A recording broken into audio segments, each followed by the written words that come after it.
for the people that are doing the conceptual designs to rig in their favor, and the supervisor may ignore shoddy delivery, things that are not to spec, and then receive them as up to spec because they've received a bribe. Extortion, this is more by force. Sometimes it is advisable, if you are going to be harmed, to pay your way out or declare that you have done that, and then report it to your superiors. So, and in some countries, they say we are very generous people, you need to facilitate. We are cultural people, we give quotes to our chiefs. That's not correct. The African concept of gifts is not a bribe. It's a different setup. So it's very, very important. Cartels are also some other things that are quite disguised. There's they pay each other. Which tender can you overprice, and then I underprice, and this one is yours, or you pay to play. That happens, and all these things happen outside the whole scenario for our bidding. So they can do these things, bid agreement, bidders agree in advance as to which of them will win the tender. Lift companies in Europe were fined for this. Then they can also pay you a loser's fee if you have lost, so they say, this is your compensation for losing this tender. They can also fix the prices, agree that they will compete against each other, they will not, or they will never drop below an agreed per unit price. So you need to be aware of these things as you do your adjudications. It's really said that these guys are quite sophisticated.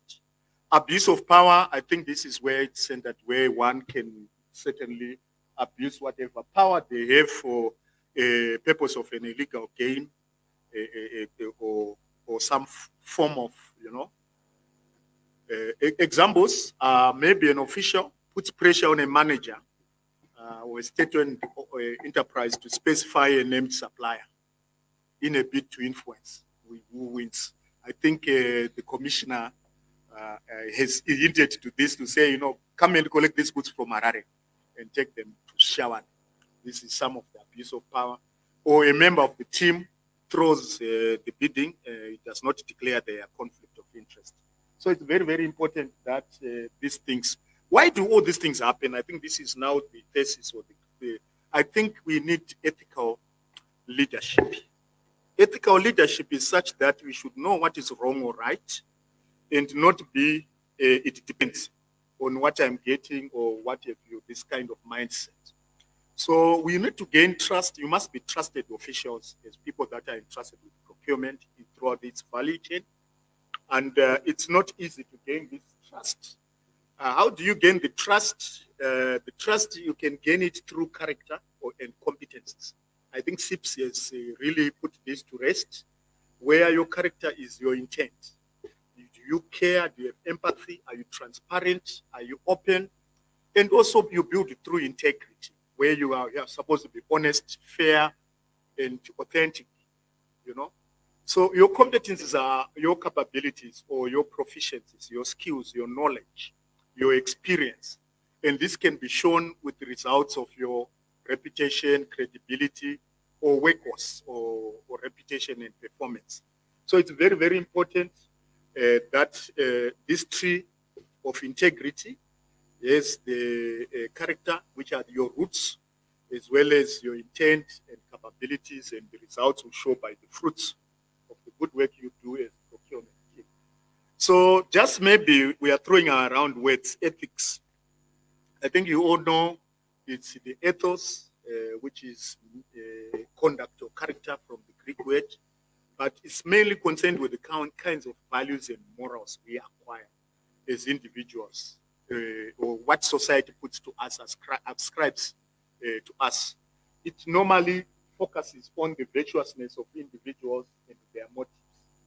Again, ethics is not as easy as it appears, but there are quite a number of considerations you may want to work out. I will obviously have this circulated. I've designed the slides in a workshop material where you may need to revisit and examine certain areas more. But the basis is such that you need to understand what it means to be morally decent within your community or as a human being. As such, there are many factors that you may consider. Factors like moral retribution. What will my aunt say tomorrow? Your family, your religious beliefs, all this, your networks, your employees, all this come up into the pack. So moral leadership is what we are asking of all of us. And this moral leadership is mainly derived from how a leader perceives ethics. We have immoral people who are devoid of ethical principles and they have active opposition to what is ethical. Those are immoral people. We have some people who are on a high moral ground with moral leadership. They conform to high standard of ethical behavior. But we have others who are moral. They just say, well, it does not consider, it doesn't matter. Whatever I do has to be, pragmatic at times, or you are careless about your ethical considerations in business. And these are probably the most dangerous because you will not know where they stand when you are dealing with them. Again, why should ethics matter? They certainly should matter because it's about how do you treat the knowledge that you have. Do you just steal people's ideas and not acknowledge your confidentiality, privacy, your professional quality and competencies comes out of your ethics. And also, there is a business or liability risk. You can be sued. If you are unethical or if you do not declare your conflict of interest. Conflict is allowed, but you need to declare it. And then discuss it with your seniors on how you manage that conflict. Suppose your sister is supplying gravel in a project you are managing. You need to tell you are the project manager, you need to tell your CEO, the supplier who has applied is a relative. I would probably be better off to be recused, or someone else may manage the contract, or you deal with that contract is in the best possible manner. So ethical leadership is it that you must conduct yourself in a manner that is virtuous, and your behavior implicitly or explicitly must show the decision situation or the dilemma that you are dealing with in ethical decision making. There are a lot of dilemmas. Your mother-in-law calls,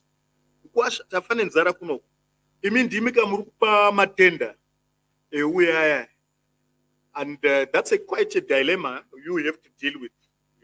Mom, it's not to adjudicate if you don't qualify, and I have to declare Murundisa under pressure. And then where it goes, shout and all those things. You have faced those situations, isn't it? So those are ethical dilemmas that you all have to deal with.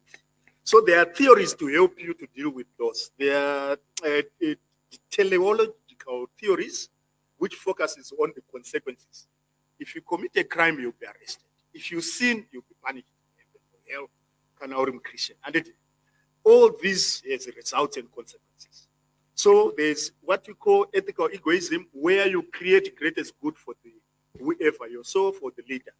You are simply saying, this decision I'm saying, it's not perfect, but it will help a lot of people. Like a stadium, Paita is stampede. And there you are, people are stampeding, and 100 people are going to die, but you can bomb a part of the juror, and 5 people die, and 30,000 survive. Or you can let them stampede and they have 20,000 die. So those are some of the decisions that you need to make. Unitarianism is where you create the greatest good for the greatest number, which is similar to that. The other one is more about yourself. And then altruism is where you show concern for the best interests of others. You maybe fix yourself here and make that decision to say, look, I think this will help a lot of people. So there are a lot of examples. You can go through the examples, but the main thing is I thought I would just flag them up so that you can use them if you are affected with an ethical behavior or ethical dilemma. There are also the deontological ones, which is duty-driven, where you are saying the consequences also to whether action itself is a good action that you have taken. It may not be the best action, but it was the best under those circumstances. The leader or yourself or uses a moral obligation and responsibility to do the right thing. Consent, listen to your, tell the truth, keep promises, and be fair when dealing with people. So ethical leadership is very, very important as we proceed in this year. So again, the character, you focus on people as people. Like I will conclude later on by saying, do unto others what you want them to do unto you. So I think that's the bottom line. So rather, in dealing with ethical conflicts, I think, let me just give you probably the 5 areas that you need to look at. You need to respect others, save others, and also be just and honest, as well as build communities in terms of teamwork. And once you go through there, it's, the ethics is how do you influence leadership? How do you influence the respect or gain the respect or have an impact on your organizational goals or what you deliver? Once again, if you listen to other people, you are empathic, you have empathy, you treat other people's values and decisions and respect your diversity and inclusiveness, you again become an ethical leader. Because whatever decisions you make are influenced by how you deal with that framework. You also need to save others. So I quickly go past that. You build, but also you also need to test your decision. This is very, very important. What will my aunt say if they read this about me in the newspaper? What will my friends say? Is this common sense? You can say, is this right or wrong? If you are doing the wrong thing, there's a sixth sense who says, no, this is not. Or is this Martin here doing this? If no, don't do it. Or you can test of making something public. If something is known, what will the community say? Or you ventilate when you are angry, this is what we have done, etc. Or you can keep certain things secret to yourself and then manifest as you test how ethical your approach is. So it's very, very important that you use these decision models, which you use more so informed by that utilitarian, which is that greatest good for the public, and also moral. Is this moral and also just? Is it okay for me to do this? It's very, very important. Normally, you in an ethical dilemma during your adjudication or whatever, you find yourself using all those 3 models that we spoke about: the justice, the moral right, and the utilitarian common good. So ideal outcome would normally be somewhere there, but it's not cast in stone. Again, when you are making that ethical decision, you must think through that dilemma and look at what options do you have. You decide which option is the most critical, alternatives, and then you deal with it. So it's very, very important. This model is just summarizing what we've been talking about, but you can look at it a little bit later. There are a lot of challenges you really need as a leader or as an officer in procurement. You really need to look at the greater good of the organization, which is your impact, your strategy, at your country's requirements, NDS1, at your societal requirements, things like justice, environment, and things like that. Also, you also need to understand the sphere of influence and work on that. You live your values and make sure that you make a difference. So, in the past, there were economists who were justifying corruption, saying it's a normal way of doing business. You need to oil. It's inevitable way of life. It's a necessary economic oil. These were since discouraged and silenced, say about 20 years ago, because the world changed. In the past, it was okay for UK and American companies to come and do any dirty things in Africa or Asia and get away with it. But then laws changed. They followed them. After realizing that corruption kills, houses collapses, buildings, roads, bridges, and massive looting of public funds. So these economists were silenced, and the consensus was that corruption retards growth. So moves towards this change was because there came around I think Transparency International was formed in the 90s. There was the OECD established a lot of the anti-bribery working group, and also the USA decided to criminalize foreign corrupt practices. I think this was a very good move. So those companies that were corrupt and very clean in America were also being prosecuted at home. So these were very, very important. And you find, again, many countries decided to put laws against corruption. I think we have come a good way. As an example, we have our SAC. Even procurement has quite a huge chunk of anti-corruption practices, the PRAS Act. Again, these developments and also donor requirements like the World Bank, ADB also imposed that if you are debarred, if you are found to be corrupt, you are debarred. You will not access the donor funds. So these were very important things, and now we have enforcement. A bit of interesting examples here. Siemens, I think you know they were raided at 4 a.m. over their Nigerian dues, and all their directors were arrested and they were fined 1.6 billion some years ago. And then Odebrecht again, 3.5 billion. The Brazilian, what they call the car wash crimes, where some of these papers were discovered in a car wash and the prosecution took place. Alstom, ABB, all these companies were prosecuted, and these have discouraged quite a lot. So just to say why we need a lot of these efforts, like we spoke of PRAS, SAC, ASSET, Global Anti-Corruption Education and Training Project. There's a movie that I've put at the end called Etikana. It's very interesting to watch. You can just click on it and you'll be able to watch it on the presentations. And many other efforts. And this effort we are doing here is also very important. I would like to thank Mr. Godon, Mr.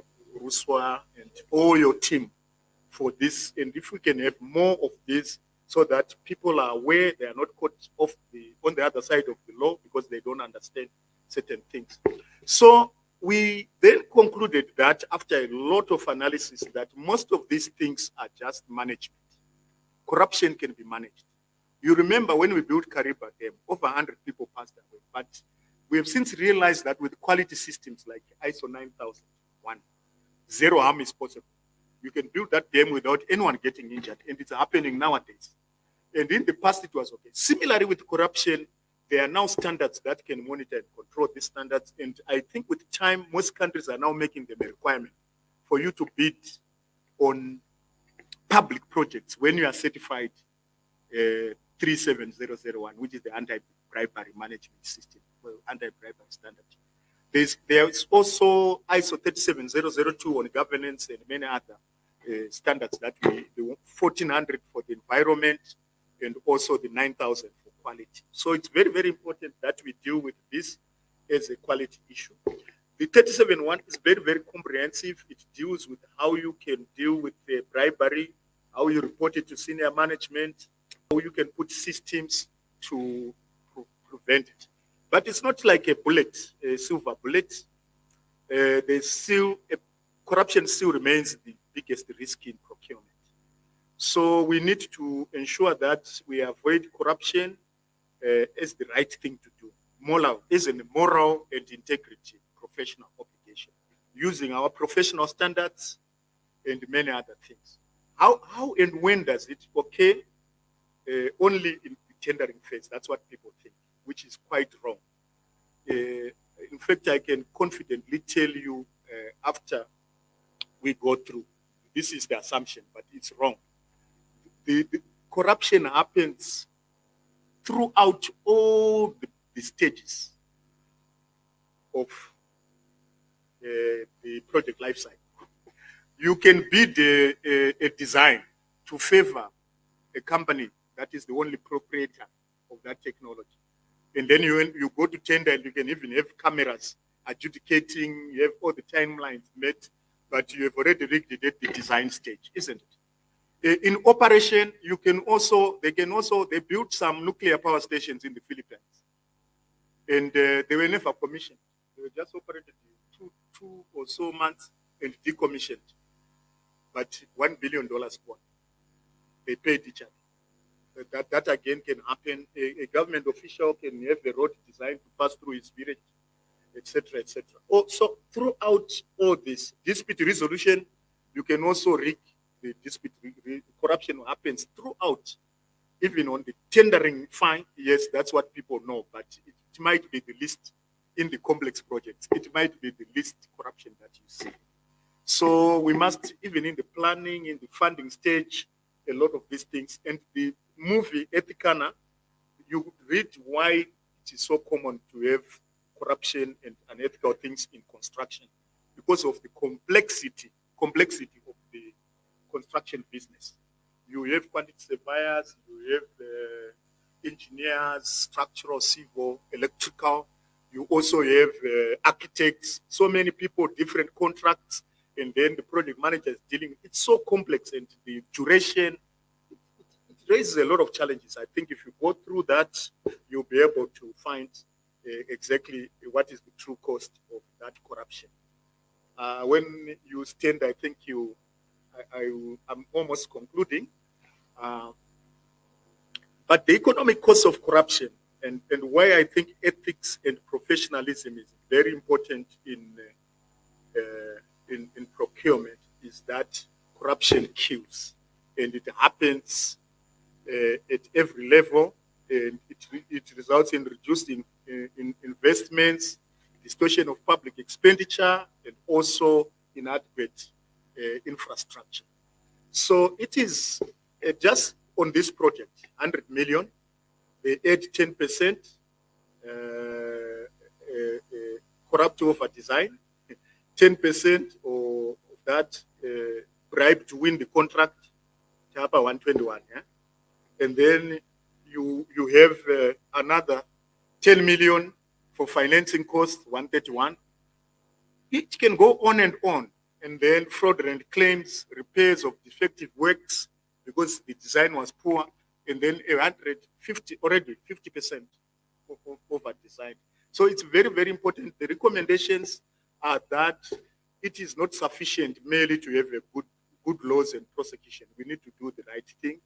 And we encourage the press and all the departments and government to use project integrity pacts, and also have integrity committees, as well as project anti-corruption systems and good management in companies on projects, and materially reduce corruption. Corruption prevention should be treated in a similar way as quality. I think I have alluded to that. Again, the ethical climate must be improved through effective communication, realistic objectives, ethics programs, and your officers, codes of conduct, ethical decision-making processes. You remember those models we were speaking to. Again, you must make sure that audits are done and there's ethical leadership. In conclusion, it is clear that moral responsibility to act ethically and model ethical behavior is necessary. Again, we need to ensure that everything is detailed and clear, and I will say no problem can be solved from the same level of consciousness that created it. Albert Einstein. I think let's move to the level the commissioner spoke about. Let's move to the level of high morals, and again, all of us can do it if we change. I think Darwin supports that we need to evolve and go to the implementation. And the resources that I've put for you, one is a short module that you can take, and after you are done, you can print your certificate and you can hang it, that you have taken this workshop module. And again, it will take you about 15 to 20 minutes. Ethicana, the movie, and a lot of resources on procurement, detailed explanations of very serious things that we discussed. Thank you very much for the patience. I hope this may help. Thank you very much, Engineer. We are going to ask to take a round of questions, so you can take them from your seat. Colleagues, there you have it. This is a very sensitive area where we talk about procurement. But I didn't hear you clap for the engineer when, you see, the engineers are already calculating the time that it took to do this presentation. But I didn't hear you clap hands for him when he pointed out that procurement corruption is alive in all stages of the project cycle. We are at the receiving end as procurement practitioners, where we are associated with corruption. Yet it's everybody around us who's actually corrupt. So another round of applause to the engineer for recognizing that. I will not say the jokes are you know, these are the jokes that they say. But engineer has pointed out that, look, the processes can be manipulated at various stages, even the payment side, at the payment stage. Some people are paid, whilst others are not paid. Some people have to go to the extent where they ask, what should I do to be paid? And procurement is not involved in that. So thank you very much. Let's pose some questions to the engineer. Thank you. Questions, comments?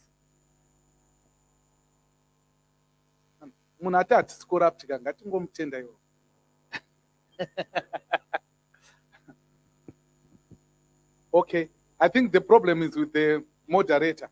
So if there are no questions, we'll move on to the next presentation. The next presentation is coming from what I would say in my own words, the founding fathers of procurement, you know, and is none other than Mr. Richard Chingaira. Unfortunately, you notice there's another Chingaira. There are two brothers that are going to present in this presentation. So obviously, in typical African culture, he has got a lot of experience from the private sector, and when we engaged him, it was about him trying to share experiences with us in the public sector in terms of the efficiencies that we can learn from how they do things in the private sector. The joke is always, if a state entity such as Net1 starts construction of a base station today, they're likely to finish it months later. They're likely to finish it out of spec and so on. But the same project, if done by a private sector entity, such as Econet, it's likely to be done professionally. It's likely to be completed on time. So we want to hear from the horse's mouth, what are some of the learning lessons that we can draw in terms of the efficiencies that makes private sector so efficient. Thank you very much, Seth. Over to you.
I think we are all aware in the 90s, in some of the African countries where procurement was actually being propped up, they used to talk about facilitation fees. And in essence, it's a question of context that is actually being put across. It's the same thing. It's corruption. But it was legalized in such a manner that foreign companies would actually come in and give those that were supposed to get the facilitation fees for projects to be propped up.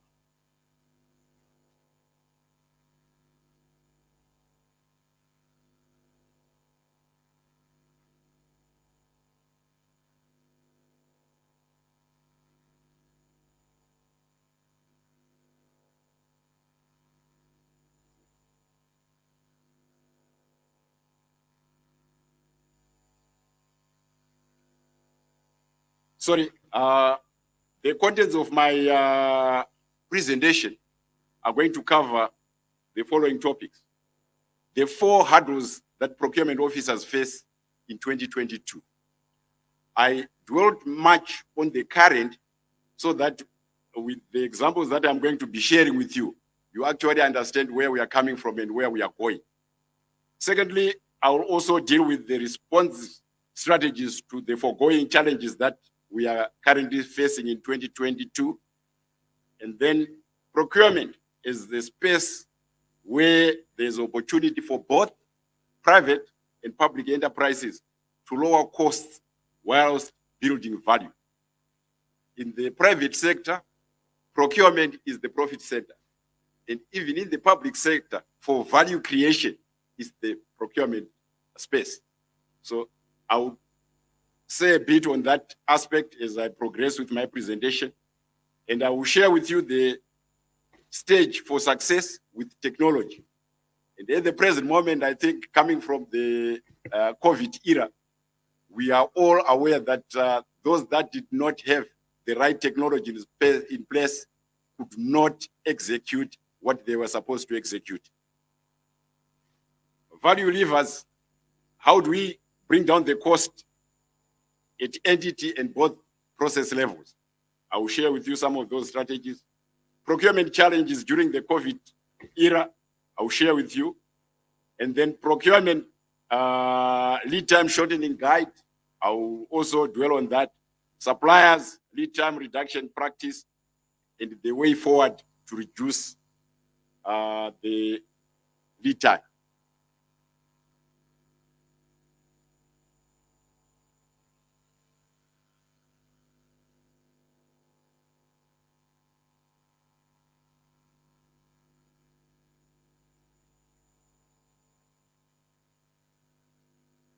Right.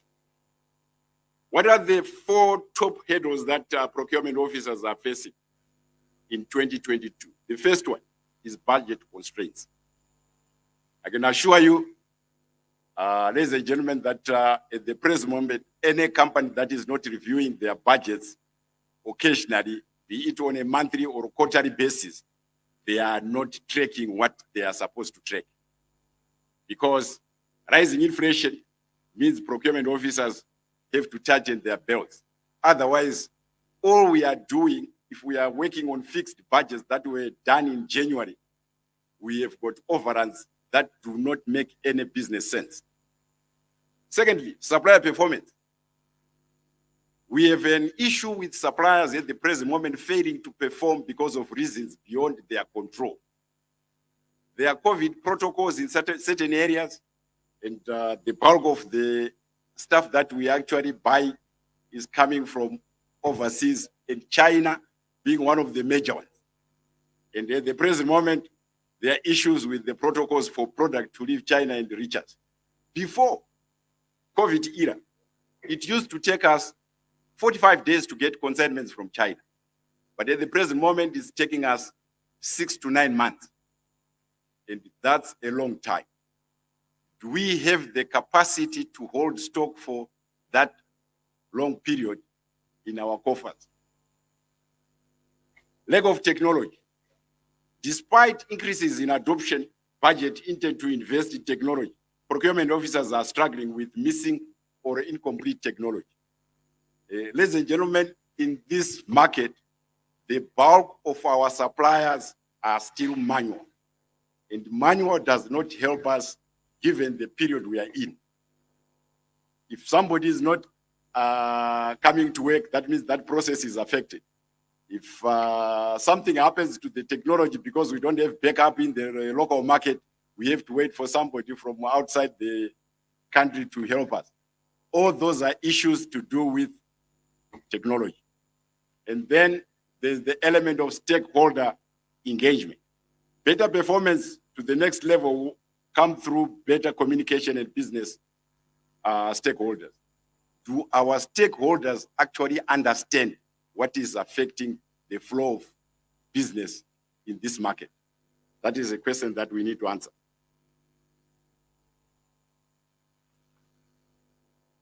Some of the response strategies that we are using in order to overcome the 4 challenges that I've alluded to is improving our internal collaboration. Are we getting the ear that is required for us to address the increasing prices on a daily basis from our top teams? If the answer is no, we need to convince them that they need to listen for us to adjust accordingly for things to move forward. Pursuing digital transformation. It's not a one-day event. It is a process. And if it is a process, we need to budget accordingly. Improving on technology does not happen overnight. It takes 2 to 3 years for a system to be fully implemented and give you the results that you intend to achieve. Improving staff capabilities. Again, are we making sure that we are self-developing, or the same institutions are also helping us to self-develop to catch up with the demands of the modern world? Improving external collaboration. Do our suppliers understand what is affecting us in this market? And do we also understand what is affecting them to deal with our market? If those issues are not elaborated, we will not be talking from the same page. And it's up to procurement to make sure that it's happening. Streamlining current systems and processes. There's a lot, ladies and gentlemen, that happens in procurement. And the processes that we have actually been used to are all manual, and they require a lot of manpower and a lot of time that to date it's not necessary. You can actually reduce that area cost by over 50% if you are correctly choosing the right technology. We have seen it happen in our system. We have reduced a lot of processes to automation, and that is actually giving us some mileage. Increasing sourcing activity. In the area of sourcing, I urge, and I repeat myself, I urge you all to develop our SMEs if we are going to be where we should be. The reason is very simple. There are a lot of things that are actually happening in this market, which we can actually do with our SMEs. I'll give you a good example. Bringing bicycles from China. Why would you actually want to bring an assembled bicycle from China and you get charged in Forex for assembling a bicycle? All you need to do is to make sure that you bring knockdown kits, and there is skill in this market with the SMEs to actually make that bicycle using local currency, and you actually reduce your landed cost, and that becomes more affordable than what everyone can actually dream of. So those are some of the issues that we need in terms of what we should do in our sourcing.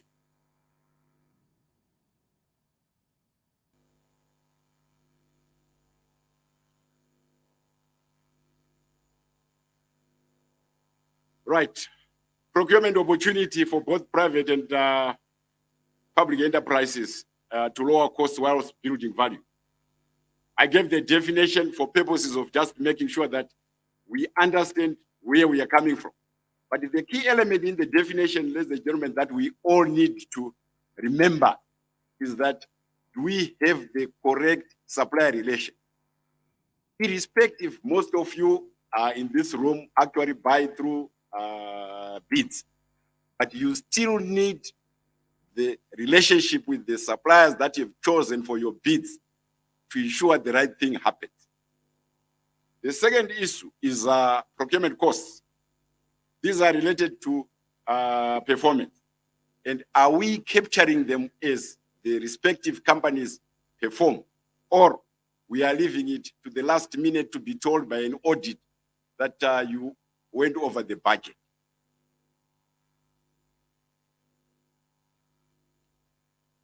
Set the stage for success with technology. Procurement software.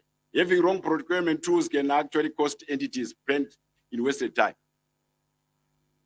We need to actually go for software like procure to pay solution where things happen as you place your order.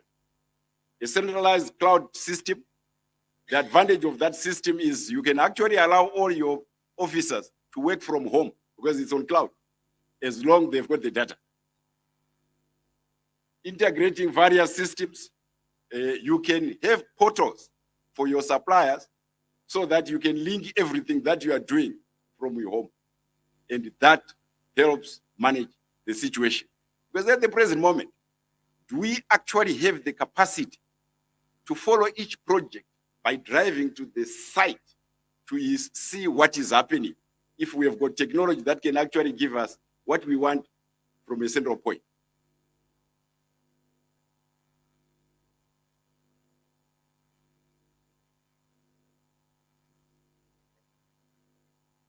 The other issue is full integration with supplier system can help procurement teams on all sizes to optimize their indirect spend. And this is critical because indirect spend, at times, people ignore them as if they are not part of your cost, but they are actually part of your cost. And we can save on indirect spend in a big way. And are we also engaging in our bids, ladies and gentlemen, suppliers who actually capture innovation? Because for you to save on costs, you need to be very creative and innovative. And that should be encouraged. Combined cost saving and cost avoidance strategies. Very important, because at the end of the day, what we want is to create the value.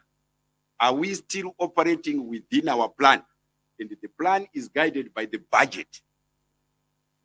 Prioritize process improvements, consolidate spend by standardizing where possible, and for example, switching from paper-based invoicing to digital integrated with supplier systems. That is the simplest, and any system that you buy to improve on your performance under procurement can give you that aspect.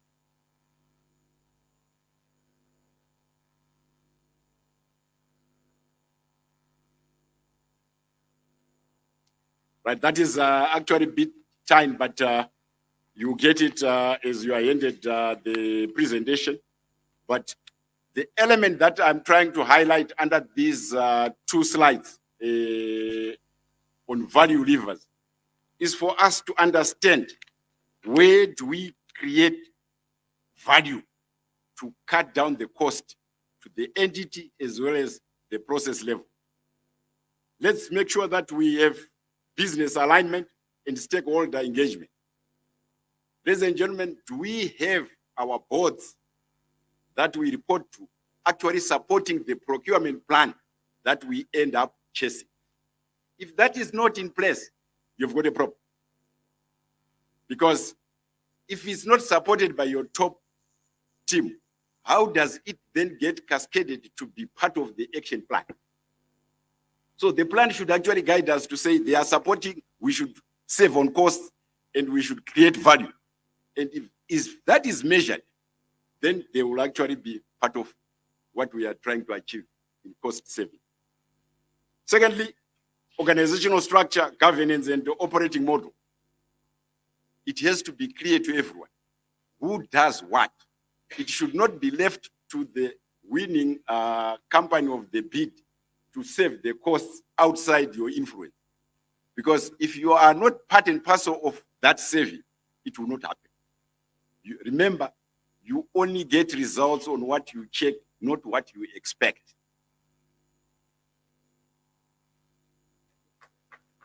Thirdly, process discipline and executional and technology. We need to make sure that there's discipline in what we do. And the discipline is not to allow anyone, just like you do on bids, you don't create new areas of the project outside what you bid for. And that's exactly what we are saying here. The other issue is category and supplier value management. We need to update our sourcing strategies. Are they still aligned to what is happening on the ground? Ladies and gentlemen, reality is the only thing that changes strategy. There's no way we can talk about Yes, it worked in the yesteryears or yesterday. But if today demands that we need to change the strategy that we are operating under, we have to highlight it so that the top team and ourselves, the executioners, are aligned to achieve the goal. But outside posting each other on that note, things will not happen. Reform the supply chain and operational excellence. We all need to make sure that we have got people who understand how the market is operating and how technology is helping us make the savings and create the value.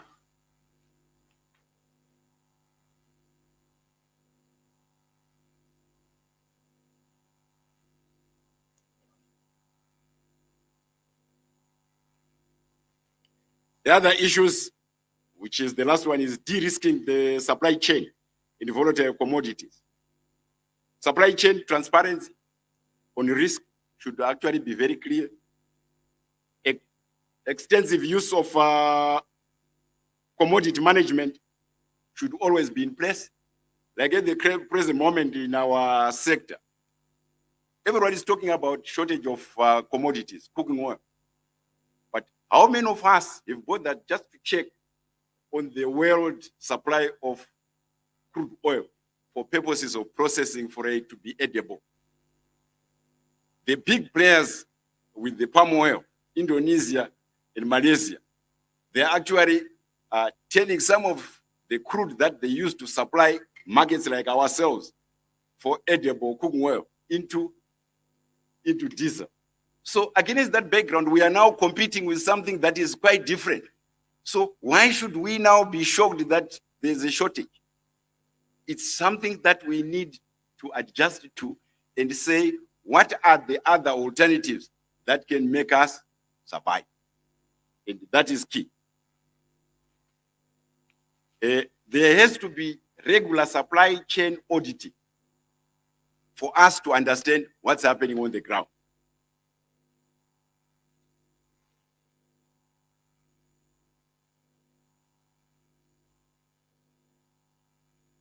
Right, I'll go to the procurement challenges during COVID pandemic period. Supply shortage and pricing increases. And this is quite known in all areas. Why? Because the logistical challenges of routing supplies through affected areas led to higher demand and lower supply. And that means increased prices. I'll give you a good example. Zimbabwe is a landlocked country and most of our imports come via Durban. And when Durban was in trouble, we had actually serious shortages on our shelves. And that was not a mistake of anyone. It was actually the protocols that were being observed for product to move. And in essence, it also required us to have enough stock to cover for the period that we had established was going to take for things to happen. Sourcing challenges, travel was restricted or discouraged for some time, limiting enterprises and the ability to source out new products for key parts of the supply chain. And that is still with us. There are certain areas where things have not started happening. Delayed deliveries. The pandemic had protocols to be observed, and up until now, some of the protocols are still in place, and they are affecting our deliveries. Labor shortage. We know very well that if anyone was actually put or was affected by the pandemic, they had to be quarantined, and that created labor shortages. And we are happy to say in this market, I think the situation has improved as opposed to the peak period of 2020 and 2021.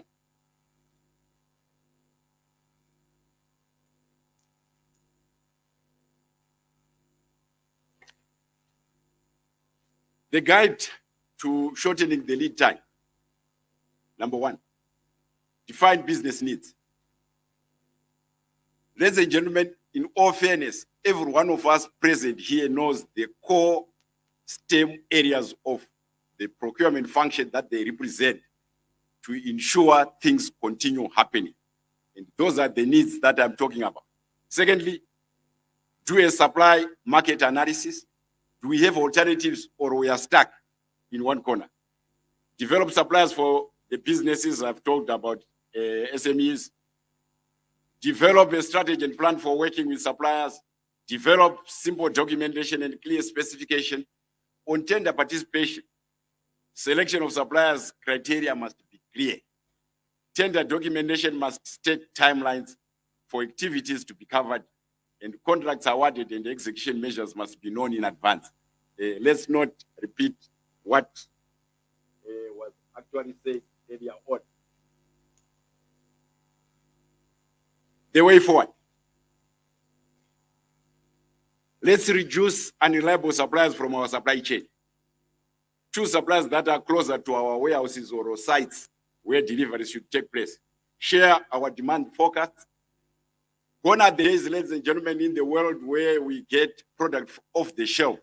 This time, if you don't share your forecast, no one is actually going to keep stock on your behalf. Because remember, we are in the disruptive age. Technology is disrupting a lot of things. So keeping product on the shelf might actually affect your entities. Bring external processes in-house, automate your order processing workflows, improve internal communications. The last thing that should be happening in an entity is procurement is doing something, finance doesn't know, the operational areas do not know, and it all comes as a surprise when there's an article to say, do you know what these guys are doing?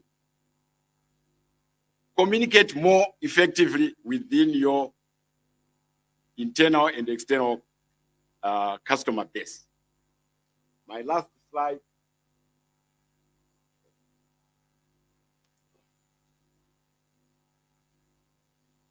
My conclusion. Ladies and gentlemen, it must be understood that anything less than 100% customer level implies will be an occurrence of a stockout. A great deal of attention must be given to customer service to remedy a problem. An emotional knee-jerk response is not the solution, but management is, which is yourself. I thank you.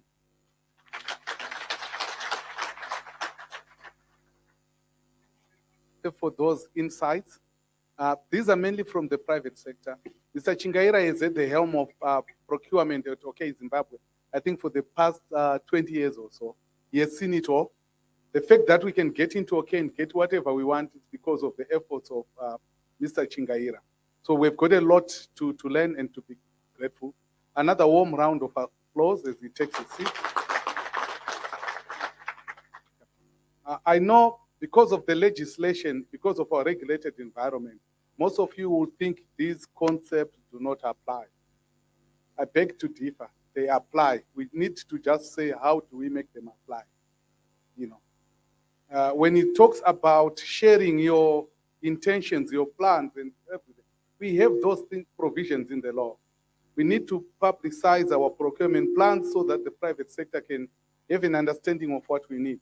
Okay, be that as it may, questions, comments for Mr. Chingaira?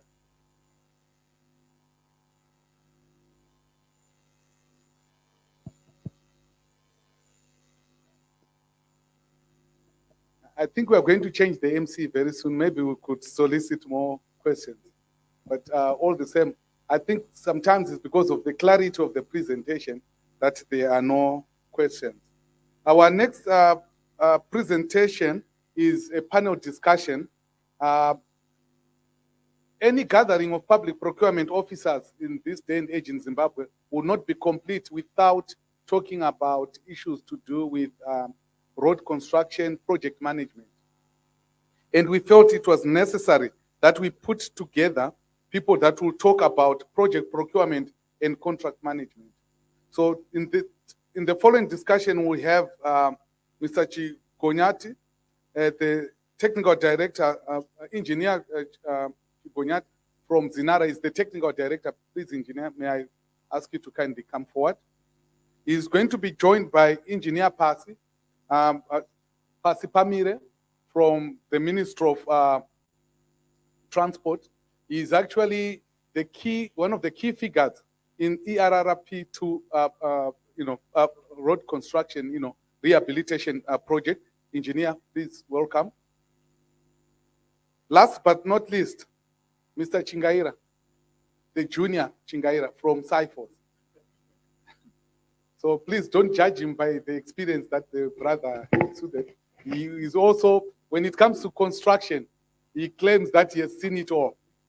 You know, each time he's always, I engage him, he reminds me that, look, his members corrupt us in the public sector. So we want to hear it from the horse mouth today.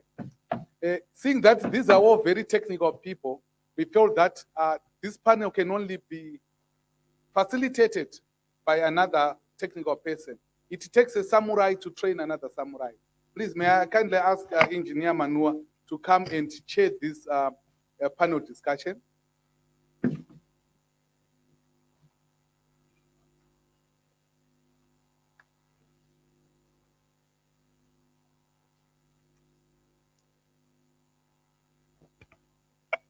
Yeah, once again, a very good afternoon. We are going to be dealing with a very interesting matter here, where we are going to talk about the procurement. Like you can see from the panel, this is the procurement of very complex infrastructure and very complex services that you normally see around, and you do the processing.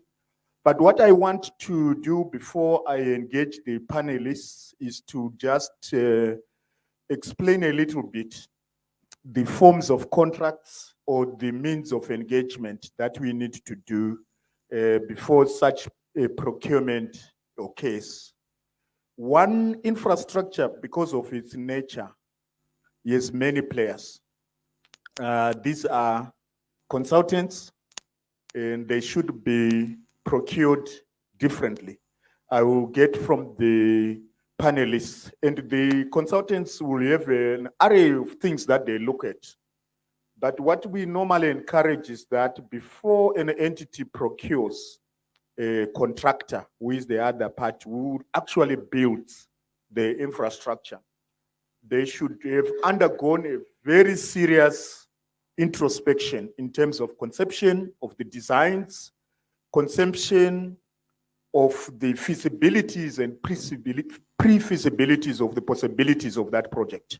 So that by the time they go to the market, they already have an idea of the animal they are going to procure, sometimes even an engineer's estimate of the possible costs. So it is very, very important that before all these things are done, there is serious feasibility is done, because once a project is wrongly designed or wrongly procured at the conceptual stage, it will cost about 80% to correct it once they've completed the work. So it's very, very important that these things are done upfront properly. Then we have several modes of contracts that our participants will speak to, one of which they can decide to use in engineering, procuring, construction mode, which is the EPC, where in this case, the contractor bears all the risk in terms of delivering a turnkey product.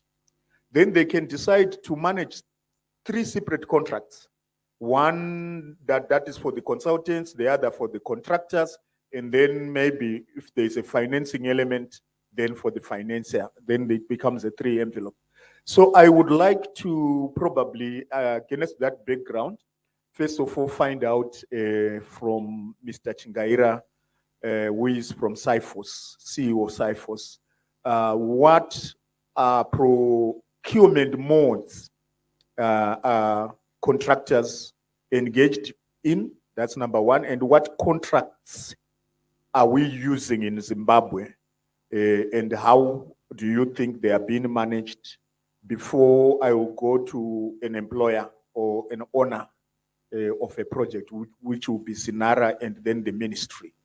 With the same question, Mr. Chingaira said. Just a background of yourself, your organization, procurement challenges that you are bringing forth to pras and the practitioners that we have in the house. Thank you very much, Mr. Moderator. As you have heard, the name is Martin Chingara from Construction Industry Federation of Zimbabwe. It is a board which registers construction companies, suppliers of building materials, suppliers of plant and machinery. We are also in collaboration with the Ministry of Local Government and Public Works, where we do the adjudication of all contractors, that is from category H to category A. When we are adjudicating these contractors, we have got a checklist of what we require, or we check on the capacity of each and every contractor before he is actually given the category. And thereafter, that contractor is actually put in a register, which we use it whenever we are having the public tenders or even private tenders. We share this list with various ministries which are in need of the list, including even the local authorities. Like currently, we have got the ERRP projects. Most ministries are looking for this list to make sure they select the contractors who are qualified or have got capacity. But on the issue of capacity now, when it comes to reality, as we have been talking about, to say we may have a law, a policy, or a system which requires certain capacities to do certain work, but in the reality, sometimes that is not happening. And I would want to challenge the procuring entities in this room to check on how they do business in this country. We have got a situation whereby sometimes there is a tender which requires category A or a B or a C, but you wonder on the tender award that there is a contractor who is not registered anywhere. We only see him on the award day. And when we try to investigate, there's a lot of name dropping. And that name dropping is not helping us in any way. When it comes now to the quality of execution, it's another area which will not be found to those contractors who are given when they are not professionals or when they don't have the capacity. And one wonders to say, how was the tender adjudicated when we are giving someone who is not qualified, or someone who is not experienced, or someone who does not have the skills required for the project or the plant required for the project? Instead, he is given by virtue of name dropping. And we have been hearing about corruption. I think name dropping is another way of corruption. And also, we are actually hearing from our members that sometimes, because of the government system which says the lowest bidder is the one to be awarded. An example, if a project or a road which is about 5 kilometers, the road needs about 10 million to be done. And there is a bidder who has given you a price of 4.5 million. And you know very well from the evaluation of that project to say it is worth 10 million. And you are giving it to someone who has given you the lowest price of 4.5 million. Do you think that project is going to be done professionally, or is that contractor going to finish that project? Automatically, the answer is no. And when the answer is no, you now come out in the public to say construction industry locally is not ready for these projects. And we now investigate only to find that the project on its own was worth 10 million, according to our valuation. But by the end of the day, you have given it to someone who is actually giving you a price which is not meaningful to the project. What does that mean? I challenge the procuring entities to look at that, to say, even your engineers, when they accept such a contractor to be part and parcel of the project, when you know very well that the contractor will not finish the job with the price which he has given you. Then we come to the issue of delayed payments. Delayed payments are something which is happening just because the contractor is not forthcoming in terms of giving you something. There is this issue whereby it's now like a virus, where we say in Shona, mbuzi inokorera payakasungirirwa. And it's something which is now viral, where almost each and every contractor, when he doesn't offer, that contractor will not get anything from any procuring entity. Always, those professional contractors are sidelined because of our manual system again. Sometimes on the compliance issue, where you are supposed to be submitting tax clearance, NASA, and other documents. You know, despite the fact that we call tenders by saying they must be sealed, but that sealing is actually being tampered with to the extent that you remove certain documents for the right professional to accommodate the other guy who is forthcoming, who can offer the bribes. That's quite serious. And one wonders now to say,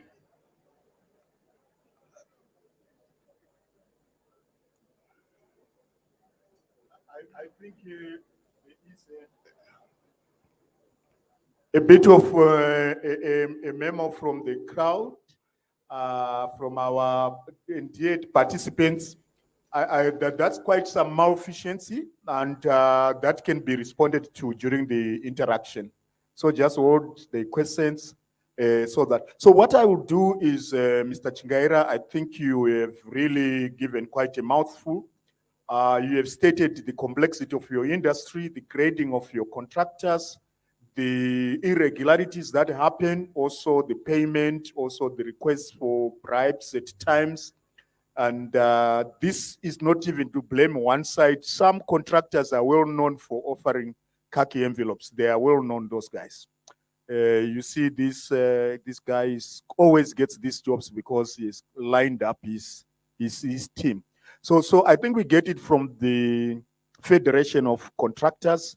I will maybe get something from Zinara first before I engage the ministry. So, Engineer Chikonyati, you have various forms of contracting, one of which is the EPC, the engineering, procuring, construction, and also turnkeys, and various other procurement methods that you use. And each has its own risks of contracts management, and it has its advantage. Maybe as you give us your take, how best do you think you should procure the professional services? Because if your professional services is not properly procured, it means your project is skewed from the beginning. would you really prefer a system where you have a quality-based procurement of the professionals or a price-based professionals recruitment? Probably you can tell us your Zinara story. Over to you. Thank you, engineer. Maybe I'll just give a background of Zinara. It doesn't engage any contractors. It doesn't engage any consultants. It is solely responsible for funding. It only provides the funding. Oh, okay. So then the question belongs to the ministry in the first place. Yeah. So would you rather deal with that from the ministry's perspective? Then you go in the funding aspect. Because I know your interest is also in the contract management. You cannot just fund the local authorities and expect them to spend the money the way they wish. Do you? I don't think so, but we'll give you that opportunity. Over to you, engineer. Thank you.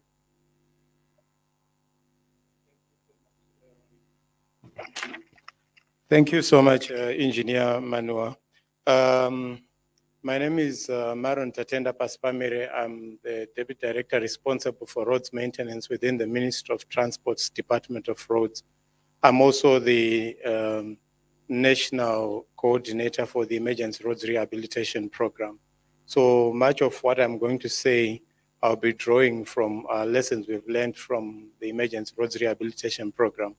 Though some will also equally apply to other construction projects that we are engaged in.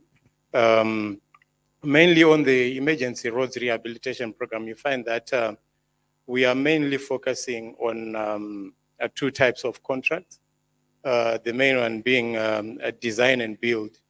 Why the design and build? It's you understand how ERP came into play. It is basically an emergency roads rehabilitation program, which was born out of the emergencies that arose because of the above normal rains of 2019, 2021 rainfall season. So unfortunately, it's sad to say, that was largely reactionary. But what we should actually be doing with road maintenance is that we should actually be maintaining roads timeously and making sure that we don't have a situation whereby we are going in with an emergency sort of exercise.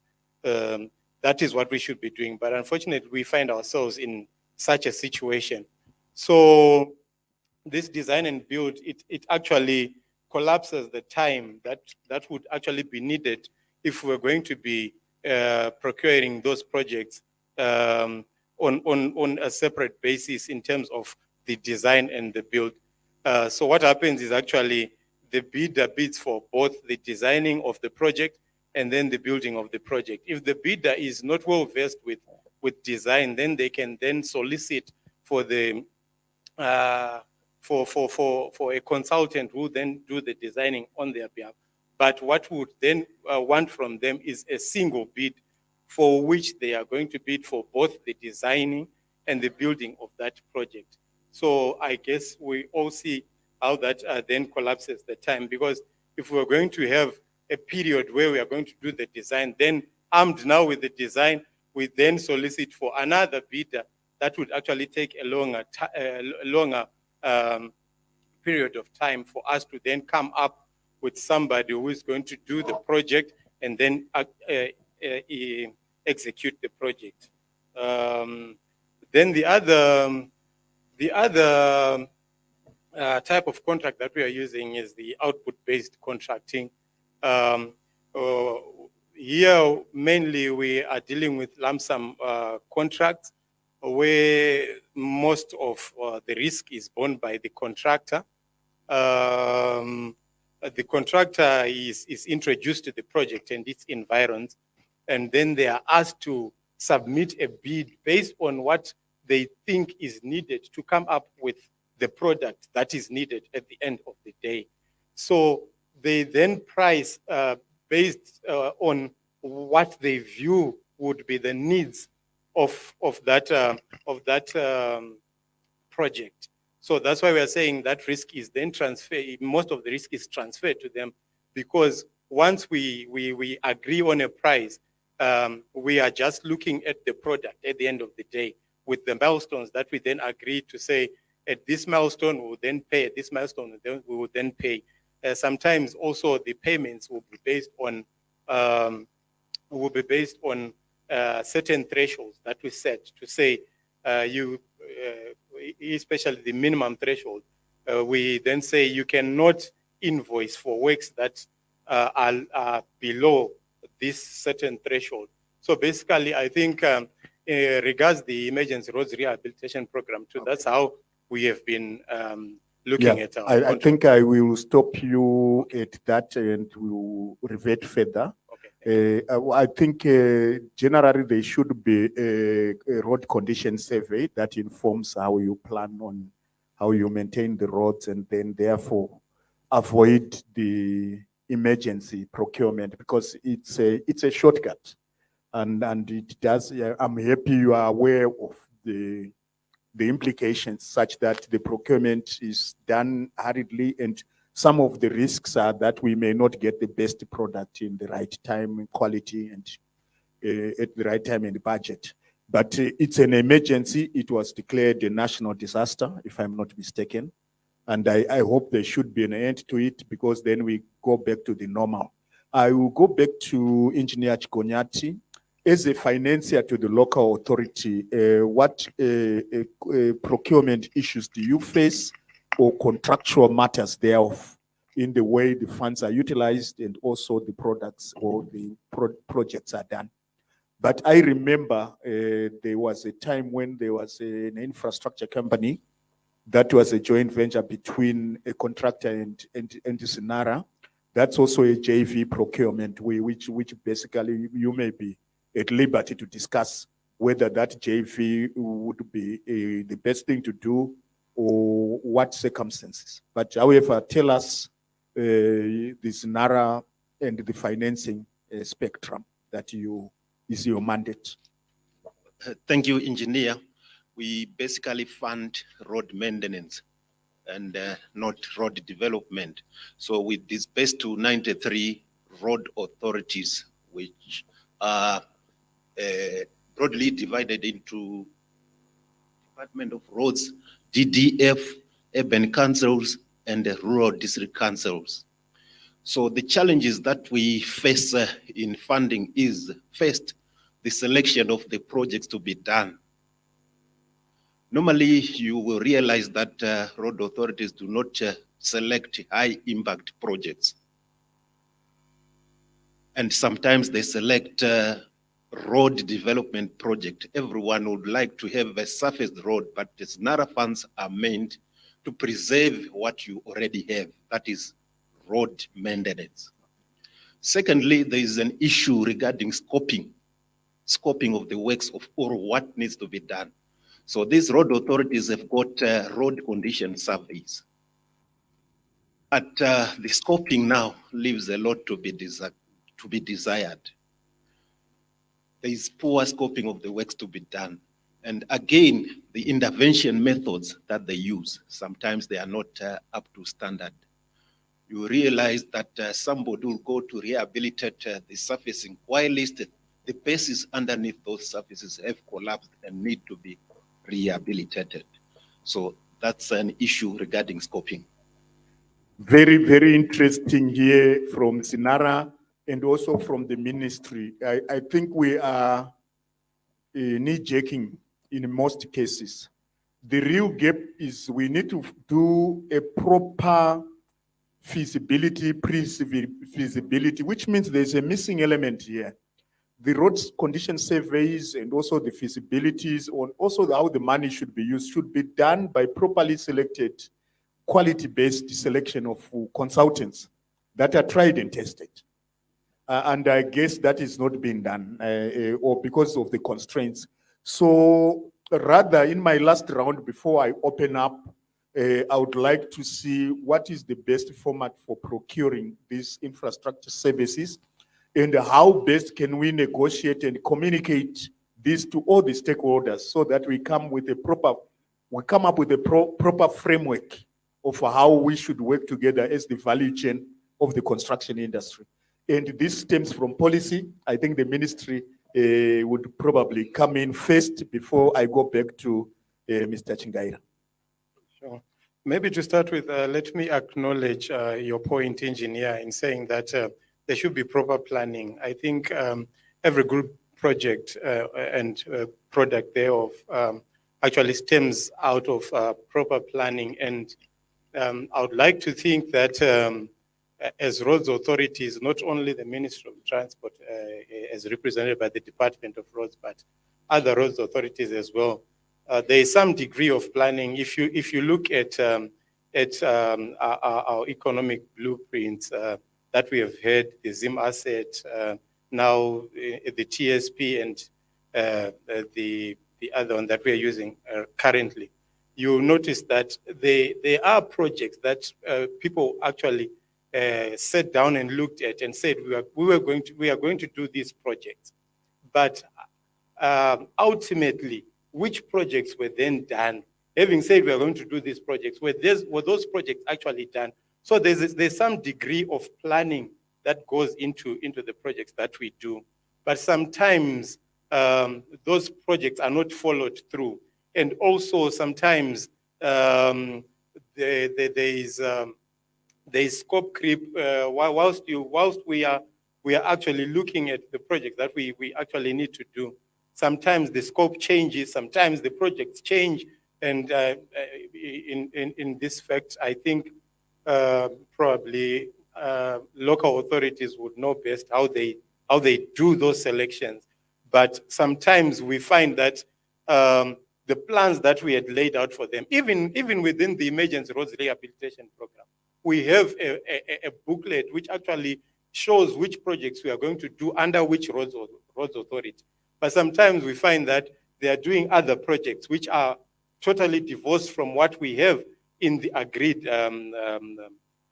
projects that they need to do. Thank you very much. Yeah. The gaps we see here is some plans are there but are not being followed. And also that before we start a project, there must be proper project planning and feasibility studies. And that the project assessment studies that include the financial, so that you know how much you are going to spend. If I took the notes right. Sure. Maybe Then, if you may allow me to come in, engineer. Yes. I'll speak on behalf of the Ministry of Transport. If you also look at other projects that we are then doing, not necessarily zeroing in on emergency roads rehabilitation, on the emergency roads rehabilitation program. On the other projects, On yes. the other projects, on the other road development projects, those feasibility studies and financials that you are alluding to, we have done those. Look at your Harare Bait Bridge road project as an example. Currently, we are working on Kanyemba. We are also working on Harare Nyamapanda. We have done feasibility studies. We know what needs to be done. It's an issue of financing and also phasing of these projects so that we do not overload Treasury and Sinara in terms of how we're going to be doing these projects. But basically, on road development projects, we have these plans, but it is only within the roads maintenance subsector where we have these challenges, especially stemming out from the fact that most of our roads have gone for a very long time without proper maintenance, and therefore sometimes we just have to react to what we then see on the ground, especially also against a constrained budget. Thank you. So it's very important that you are saying you have conceptual, developed, and detailed engineering design for the Bait Bridge Harare and other roads. I think that's the way to go. And you also have to do sustainability studies as well as the financial analysis, EIAs, and all those other things that are in the detailed feasibility. So I think I will probably open up a little bit. I can see a lot of impatience from our audience. There may be one or two things they want to clarify from CIFOS, from the ministry, or from Zinara. I'll just take succinct, very short questions so that we give opportunities to as many people who would like clarification as possible. So there we go. Here we are. we have given you the context, we have given you the challenges, we have given you what's on the ground. We've also, there are some things that really need discussion, like the malefficiencies, what we can do. What we need are more of solutions than trading bats in terms of accusing each other. But if we can identify a problem, then we must also identify the fix. Yes. Okay, thank you. Thank you very much for the presentation. I've got a question to Mr. Chingaira. I've heard him saying he registered companies or suppliers in the construction industry according to the categories.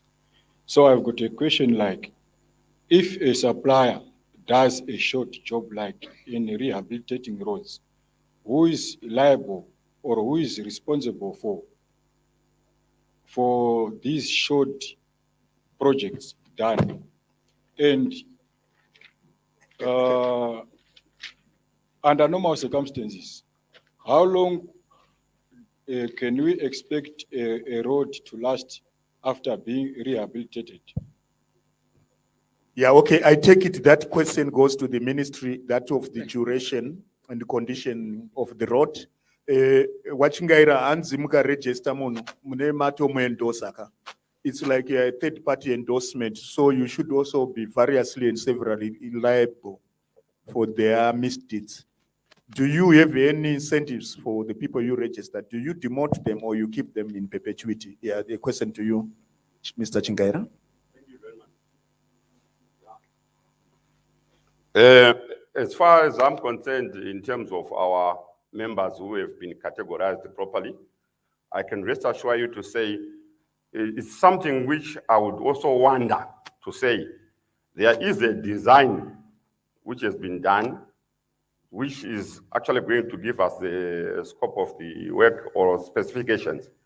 And we have got the provincial road engineer who will be supervising on daily basis. If we end up having a road which has not been done properly, or if we now say there is a short job, when we have got people who have been monitoring our progress on daily basis, who is to blame? Yeah, so I think that is a question that answers the question that there should be forensic investigations where there's a total failure. Then there's also certificates that are issued by the engineer. And if there is a failure, it can be easily be determined as who is liable and to what extent. So it's both the contractor, if they've done something shoddy, or someone that have certified them that they've done something good, which is not good at the end of the day. So this is where professional ethics, professional code of conduct and ethics is required. If these people fail, then they should be debarred, punished, and also there are a lot of other things, like we have an engineering regulator, the Engineering Council of Zimbabwe, that regulates all engineering in the country. Then they can come in with a lot of penalties that are spelled out in the Act, in the Engineering Council Act, and other allied acts in terms of contracts. So it's how you consummate your contract, really, is how do you supervise and manage the contractors as it goes. So I think any other question? There was the one on the khaki envelopes. I think that that's criminal. If that is found out, those people should be criminalized. Both those that are, there's a demand side and supply side of corruption, and both parties should be punished. This is why in the past, the West always used to say Africa is corrupt, but then all the funds that were going into the corrupt or inducements were coming from the West. So it was later determined that both the West and those developing countries that were receiving the bribes were corrupt, and equal punishment was meted to them, if you could follow the earlier presentations. So it's very important to identify the supply side of corruption and also the demand side of corruption so that they can be simultaneously be dealt with. Yes, over to you, the ministry. Okay, thank you. Maybe let me first coming on the issue of shoddy work that was being addressed by Mr. Chingaya. There is need to acknowledge that shoddy work is not only due to the contractor, or I think we need to acknowledge the fact that there are many issues that may lead to shoddy work. For example, there may be a poor design. If you're going to be following a poor design, it doesn't necessarily mean that you follow it through and through as a contractor, but still the work that you're going to produce at the end of the day would still not be to the standard that is required, because the design is poor. And that I don't think in that instance you could blame the contractor. Then there may also be poor scoping. You may have your scope saying something, and you probably need something else. For example, what we have noted from our monitoring and evaluation exercises that we are doing on the emergency roads rehabilitation program, especially with local authorities, is that they are not attending to the drainage, whereas the drainage is the most important thing when it comes to road construction and maintenance. So if you're going to be having a scope that does not include your drainage, come the rainy season, we'll soon notice cracks and all other sorts of deformations. And then people, as laymen, will just say, this was shoddy work that was done. But the contractor has done everything to the specifications that they've been told to do. But the main issue would actually be on the scoping. Then sometimes it may also be to do with the contractor's workmanship. So we cannot necessarily just stand there and say this shoddy work is due to the poor contractor's Yes, workmanship. thank you very much. I think you have nailed it. It's a value chain. And this is why we say the business case and the front end planning and loading should be done properly, which is why you need to engage, your procurement need to engage the right professional qualified consultants that should set out the game. Let me give you a quotation. In 1819 to 1900, there was a gentleman called John Ruskin. He says, it is unwise to pay too much, but it is worse to pay too little. When you pay too little, you sometimes lose everything, because the thing you bought was incapable of doing the thing you bought it to do. What do you think about John? Wise man, isn't it? This was in 1819. I think it still is true now, isn't it? If you think knowledge is expensive, try ignorance, right? So we should have this at the back of our mind every time we are doing procurement. So there is a factor that Engineer Chikonyat alluded to, that there is a lot of privilege and a lot of lack of prioritization by local authorities of the funds they are receiving from Zinara. Would there someone from the local authorities or someone who would like to interrogate that? Yes. Oh, yes, Mr. Chingaira, sir.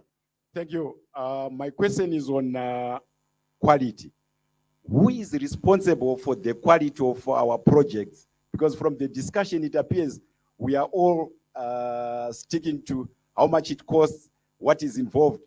But if we don't address the quality, which is the stem of what we want to achieve as an objective, we'll continue creating crisis in the market. Thank you. In fact, your question is very wise. It was going to be one of the concluding remarks, that I think we need to have what we call quality-based procurement.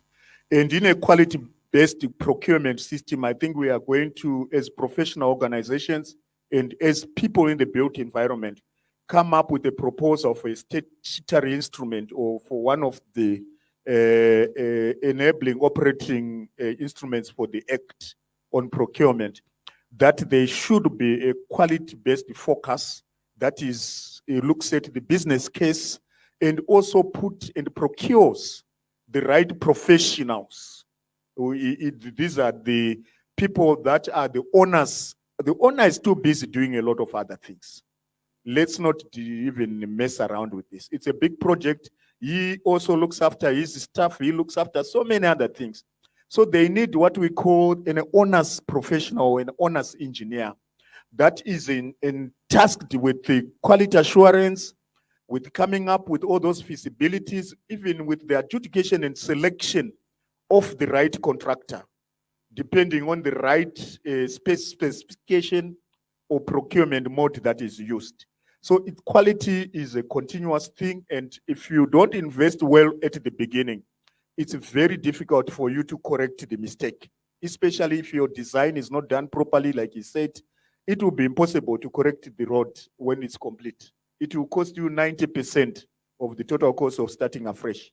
So it's better to start well, which is why it's good to have these feasibilities done, properly accredited by certified professionals from SIPs, from the engineering councils, who are regulated. And I'm happy we have introduced in this new act an amendment for regulation of the procurement officials as well. So it's very, very important that that question maybe is answered from the chair. And I think if any of the guys agree or would like to add, I would gladly offer them the opportunity to do so. Engineer?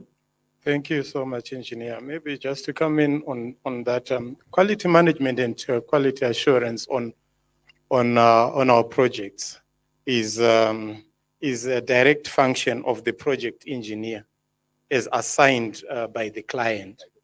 So the owner of the project or the client, for example, if it's Ministry of Transport, Department of Roads, the Ministry of Transport should then assign a specific person to say Engineer Paspamire will be either the project engineer or the resident engineer who is responsible for quality management and quality assurance.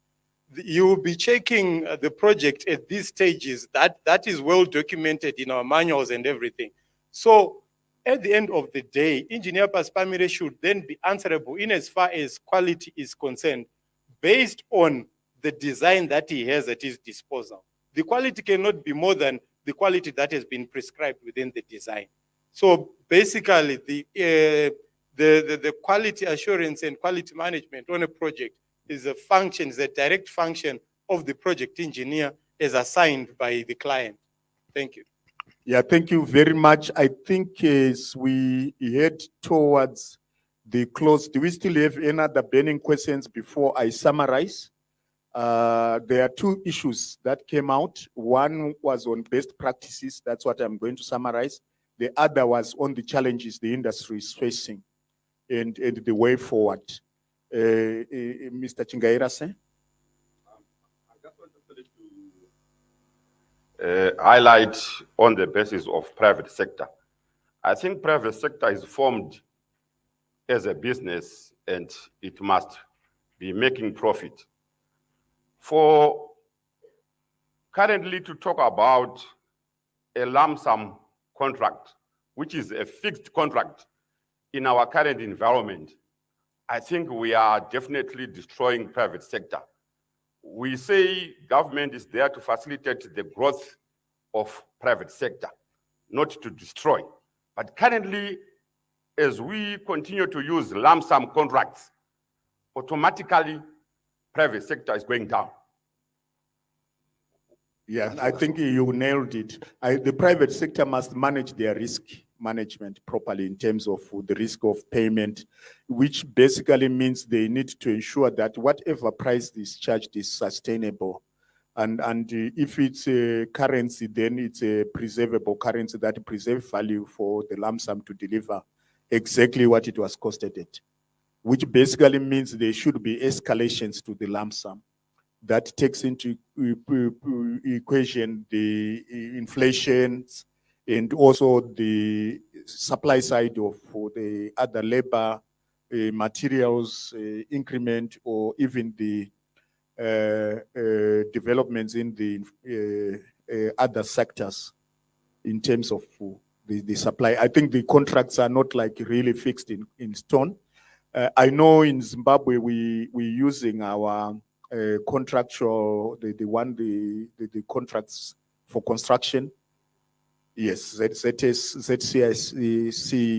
derived one, but we need to now to migrate to mix that contract with international best practices, like the Finnish Suite 7 of 2017 of contracts. We also have is it the ICE 4. It's now at 4 since 2020. So these are some things that it looks at risk. Both the contractor and the service providers and also the project owner have to share these risks. So now to summarize, we have heard that there is quite a lot of issues like financing, which we have discussed, little or no funding for most products. We've also have capacity issues, lack of access to resources, capital, equipment, and skills. And here we need a capacity building project. And also capacity in terms of knowledge. Thanks to PRAS, I think you should do more of this. The OPC, I think we also need to have a serious concerted capacity building framework throughout the value chain of procurement, the service providers and the owners. So we have also heard in this discussion that we have supply chain that matters a lot in terms of delivering the roads under emergency. After Idai, it destroyed most of our roads. Then we have had contract generation issues. Which contract are we using? And also contract consummation. We have had marketing challenges because of our environment. And then we also need to protect local industries. It's very, very important that we set in consultant services above 40% local consultants, because they can do even more. But at least let's try them how they can do on 40%. Contractors, let's have threshold above a certain. There's no need to bring a Chinese contractor to do a $1 million US job here. It doesn't make sense because our guys can do up to 25 plus, if not more. Mr. Chingaira, they can go million. So why bring other people to crowd them out? So let's not, let's build that capacity. Then what else did I write? Skewed perception of the sector. It's not only you, the procurement, that people don't understand. And it's because of lack of education. If we have this conversation more often, all these things will die out, because procurement becomes now a professional. It becomes a profession which is regulated with professionals that have ethics, code of ethics, and all those. So once the public knows that, the trust builds up. What does it take to trust us? Then we have declining national competitive index, especially for us. We need to build this confidence. So these are the background issues that we found out in this discussion. And we also have recommendations from the ministry and Zinara and the contractors that we need to look at proper qualifications for consultants and contractors. And then we need to quality assure and observe quality throughout. We need to infuse innovations, improve on our relationships. And we have also learned that we must be fair in the way we deal with each other in contracts. The lump sum, don't just say it was 30 million Zim dollars and we signed last year and we still pay that. And we expect you to look for money to complete our project. It doesn't work that way. Fairness, I think I did justice to that topic, isn't it? Ethical leadership. And then we also need to respect intellectual property. This cutting and paste is not, it's immoral, it's unethical. And then we also want to have efficient and effective systems in place and be flexible and look at, from your contractor side, don't be predatory in your pricing. Yesterday, we heard from the Minister of Higher and Tertiary Education that one supplier had quoted 4 times the price in US dollars. And when they went through it, he had to reduce it to the right price, which was 75% less. That's unethical. And then the last but not least is best practices on sustainability, building from cradle to cradle, and ensuring that the good that you have built or the service that you provide is exactly what the doctor asked for. So thank you very much, Director of Services or or what do you call yourself, director of? We're still figuring out the title. so The let's title, figure it out. yes. So you have done very well after just getting the job this morning and leant on your legs. So I think we are done with this. We are done with this panel. But I would just ask 30 seconds to 1 minute for each of my colleagues to summarize. Thank you very much. 1 minute. Yeah. I would want actually to urge PRAS to progress on the e-procurement. I think that would actually help us a lot. Thank you. Thank you very much. Okay, thank you. I would like to urge roads authorities to time their procurement well. There is no use in roads authorities awarding a 5-month long contract to someone in November when they know that we have a budget that does not roll over into the next year. Then there is also this issue of consistency of the currency that you are dealing with. If you have your contract in USD, then let the contractor invoice in USD. We all know from an ERRP point of view that we will then pay at the prevailing interbank rate on that invoice of USD. But if you have already signed your contract in ZWL, then there's nothing that we can do. You cannot change and start invoicing in USD. So let's be consistent and make sure that we don't introduce problems for PRAS. Thank you. Thank you so much, Sinara. What's your takeaway or line of the day, like the Americans would say? Thank you Yeah. very much. Would like procuring entities or road authorities to do the right selection of projects, to do the right scoping, to check on quality, to procure within the available allocations that is within budget, and also to evaluate thoroughly to avoid the front loading by contractors, because we are paying mostly PNGs and not work done on the. Oh, yes. Zinara says once we pay the PNGs, you guys go and marry, and then you don't return to site. So that should be done properly. So the whole thing is there must be value for money. The value for money should such that the proper selection of projects, proper selection of personnel, proper selection of the materials to be used, and also proper designs and implementation and quality assurance. I think that ends marks the end of our discussion. Thank you very much for the good questions from the audience. Thank you. Goodbye. So, thank you very much to our panelists, and let's give them another warm round of applause as they take their seats. Okay. Interesting discussions there. I couldn't help but notice that even amongst themselves, the technical people don't agree, So we need to put them more often in the same room to see how they can figure this out, And regrettably, the easy target to blame when the roads are not constructed properly is procurement, But colleagues, let me also hasten to say that as procuring entities, we have the responsibility to select the right people. Simply because CIFOS has said, look, these are people that we have classified, does not mean they're the right ones. I always say to colleagues that if you say to the Registrar General, you want to marry a good Zimbabwean, and they give you ID numbers, and your partner turns out to be the wrong one, you can't blame the Registrar General, So it is incumbent upon us, colleagues, to know what we are evaluating. When we look at capacity, contractors' capacity, what is it that we are looking at?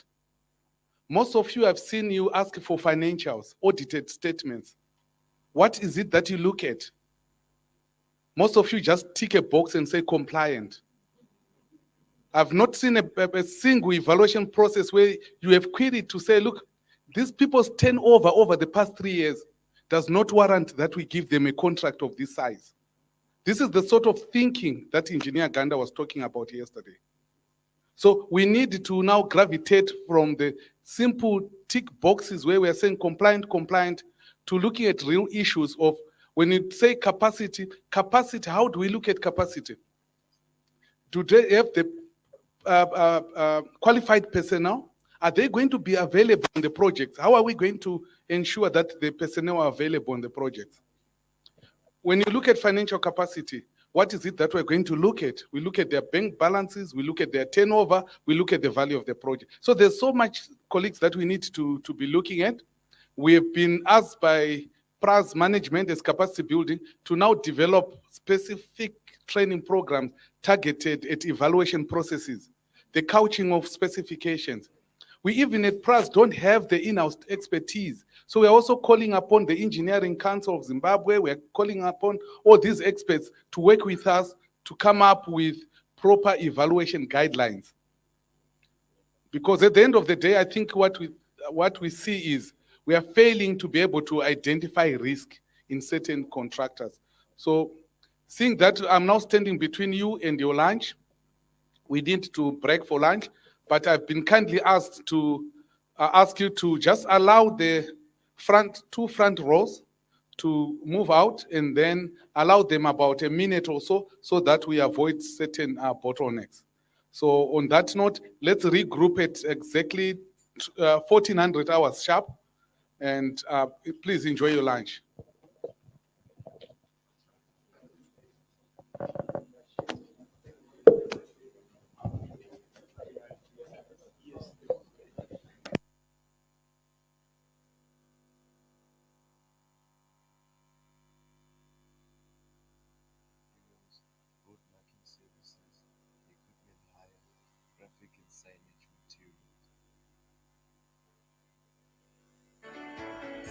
The company has 3 branches in Harare and 1 in Bulawayo and 2 branches in Botswana.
Today's world is unpredictable. Feeling safe with your home and business premises is important. Guardian Security Services are offering you trained, equipped, and supervised guards.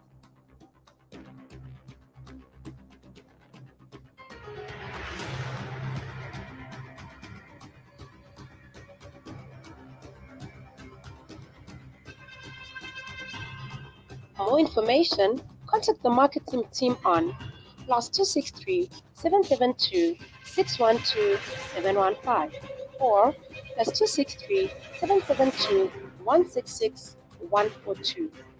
You can also email us at marketing@guardianzim.com.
Welcome to Headhunters International Consulting Services, where we offer you quite a number of management solution services. Primarily, we offer research and surveys, where you can be able to find or establish strategic information that you need to make business decisions. Our notable surveys include employee engagement surveys, salary surveys, non-executive director remuneration surveys. We also offer talent solutions, and by talent solutions is that we identify the best talent for you through our headhunting concepts and headhunting models to identify the best talent for you in the organization so that you can maximize on the talent that you can have. We also offer solutions that can improve and increase validity of your selection, which include establishment of assessment centers, which include things like psychometric testing, which include things like capability assessment. We also offer management consulting services, which we mainly call organizational development, but this is what ordinarily people refer to as management consultants. We will offer you job evaluation, team building exercises. We will be able to offer you strategy formulation, strategy execution, performance management systems, including the balance scorecard, as well as results-based management systems, both from a strategy formulation and a strategy execution point of view. Headhunters is proud to offer you leadership and management development services, where primarily we offer training mainly in soft skills management for your various leadership levels to unlock value or to improve the effectiveness of your organization. What distinguishes our training is the fact that we focus on what we call transfer of training, and we do not believe in training that is just carried for the sake of it, but specifically for closing specific gaps or competence gaps or skills gaps that you require in your organization. Headhunters is also proud to offer you what we call advisory services. And in these advisory services, these are scenarios where you have to troubleshoot or you have any issues that are affecting the performance of your institution. And you would like us to come and troubleshoot and develop solutions for you that can help you to perform better and unlock even higher levels of value. Then Headhunters also has got what we call the outsourcing of labor, or what we call labor broking. This, what it does is it creates effectiveness and cost savings on the part of the institution, particularly where we are talking about managing and reducing staff costs, where you outsource all your labor requirements to headhunters and you run the payroll, you carry out the disciplinary issues, and you can always get labor on demand, and you can only be able to pay for exact hours worked. And in circumstances where you have downtime, in circumstances where you have disruptions in your operations, you can actually be able to return those people to headhunters, and you don't pay for that idle time. So you pay for the exact time worked. And these are the services in a nutshell that headhunters offers. And we believe primarily in what we call knowledge, what we call delivery. We believe in confidence, and we believe in making an impact to unlock value for our customers. If you need more information, feel free to contact our team. We are based at Eastgate Shopping Mall in Harare on the second floor on Bridge. And you can contact our team members on the numbers and the emails provided. You can also visit our website, and let's work together and unlock value. Thank you very much. Today's world is unpredictable. Feeling safe with your home and business premises is important. Guardian Security Services are offering you trained, equipped,